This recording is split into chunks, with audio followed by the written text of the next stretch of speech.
So Nathan, welcome to Frightfest. Isolation has finished screening early this morning. What was the reaction? Oh, it was amazing. We had a full house. People laughed. I mean, I think it hit every beat, and it was the first time that I got to meet my actual directors in person, because since we started this last year, I've only spoken to them through Zoom around the world. So to sit with them, sit in the theater with them, to see it on such a big screen with such great audio, and to be here at Frightfest with the movie, it's kind of mind-blowing. I kept looking over at my girlfriend being like, we did it! And I love the movie, I love the directors, I'm just so happy to be here.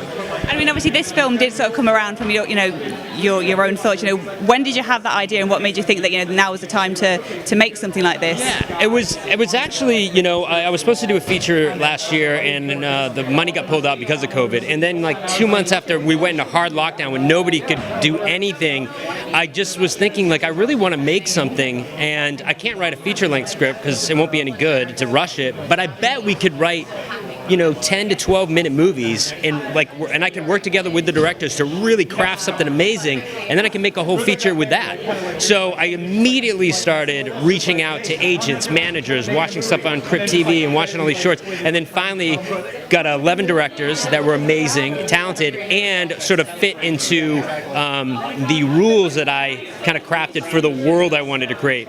Because we were in lockdown, especially in the UK and in America, you couldn't go anywhere, do anything. So the rules were, and so I wouldn't get in trouble, where they had to shoot in the lockdown they were in with the people they were in, not adding anyone else, and it all had to be shot on 4K cameras, high-end cameras, because I didn't want to shoot on a phone or on a laptop, which is nothing wrong with it, but I really wanted this to feel like we did it, and lockdown wasn't going to restrain us, So yeah.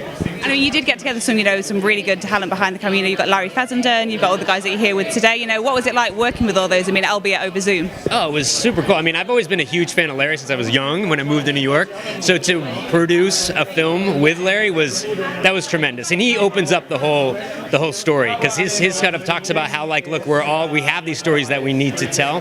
And working with Bobby Rowe, who did The House is October Built. I've always loved that film. It was so great to work with him, and then I found a bunch of younger directors that are up and coming, like Keir Seward and Alex Austin, who did this crazy short film called Wretch, which was so insane, and like Alexander Neri, who's this up and coming filmmaker, did a couple of shorts. It was so much fun just to work with people who wanted to like really do it and had great ideas. You know what I mean? So I got to work with a bunch, and Denny Gordon, who was incredible. She did, she's a huge TV director. It was, I don't know, just to work with them all and for them to trust me, I was like really honored. It was really, really great. I mean, you're the connecting line, you're the through line, and the films themselves, as much as they're separate, they do all interconnect in some way. There's references. So I'm guessing that would have all come from you. Like, so and so's doing this. Can you? Yeah. So essentially, I didn't know how they were going to fit. I had it in my mind based on the scripts. I was going to make them go this way, and I spoke with the directors and said, we have to put a picture of this guy in the one film, and we got to say on the radio this about El Paso. So we sort of had it all lined up. And then when I put it all together, the flow just seemed off. It wasn't perfect. So I had to move pictures around, and then I had to call them back up again and be like, guys, you need to reshoot, or you need to like do different voiceover. And this happened 2 or 3 times. And, they did it, lovingly, but it took a minute just to find out like how narratively we want to structure it so you get the most bang for your buck while you're watching it. But I sort of added different things. You see an image from one guy and another one again, and you hear some radio clippings that talk about another one from before, and sort of the ending that we have speaks to a piece earlier in the movie. So yeah, it has a lot of connective tissue if you're listening, which is what's great about here, because you're forced to watch it on the screen and not at home, where I really feel you get to digest it all. So I feel like it's the perfect place to see it, and everybody got really was able to get it all in. Is it like picking children? Do you have a few favorites? It changes all the time. There's just one. I just love Larry's because it's so whimsical, and I just love Larry so much. But I love them all for a different reason. I really do, and that's the reason why I picked them.